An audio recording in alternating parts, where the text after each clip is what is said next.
जय श्री कृष्ण दोस्तों, life style with God में आपका स्वागत है। दोस्तों, आज हम भाद्रपद मास कृष्ण पक्ष की अजा एकादशी का महात्म्य पढ़ेंगे। युधिष्ठिर ने पूछा, जनार्दन, अब मैं यह सुनना चाहता हूँ कि भाद्रपद मास के कृष्ण पक्ष में कौन सी एकादशी होती है, कृपया बताइए। भगवान श्री कृष्ण बोले, राजन, एकाग्रचित होकर सुनो।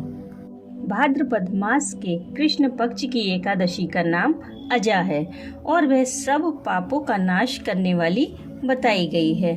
जो भगवान ऋषिकेश का पूजन करके इसका व्रत करता है, उसके समस्त पाप नष्ट हो जाते हैं।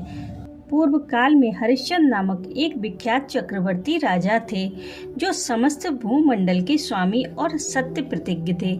एक समय किसी कर्म का फल भोग प्राप्त होने पर उन्हें राज्य से भ्रष्ट होना पड़ा। राजा ने अपनी पत्नी और पुत्र को बेचा, फिर अपने को भी बेच दिया। पुण्यात्मा होते हुए भी उन्हें चांडाल की दासता करनी पड़ी। वे मुर्दों का कफन लिया करते थे। इतने पर भी नृपश्रेष्ठ हरिश्चंद्र राजा सत्य से विचलित नहीं हुए।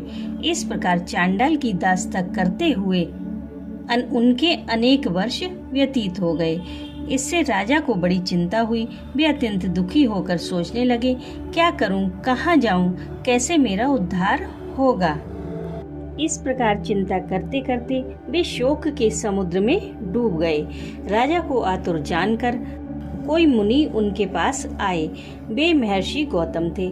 श्रेष्ठ ब्राह्मण को आया देख नृपश्रेष्ठ ने उनके चरणों में प्रणाम किया और दोनों हाथ जोड़कर गौतम के सामने खड़े होकर अपना सारा दुखमय समाचार कह सुनाया।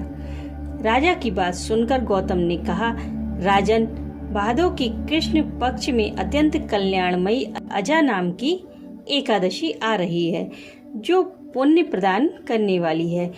इसका व्रत करो, इससे पाप का अंत होगा। तुम्हारे भाग्य से आज से 7वें दिन एकादशी है। उस दिन उपवास करके रात में जागरण करना। ऐसा कहकर महर्षि गौतम अंतर्ध्यान हो गए। मुनि की बात सुनकर राजा हरिश्चंद्र ने उस उत्तम व्रत का अनुष्ठान किया। उस व्रत के प्रभाव से राजा सारे दुखों से पार हो गए। उन्हें पत्नी का सन्निधान और पुत्र का जीवन मिल गया। आकाश में दुंदुभियां बज उठी।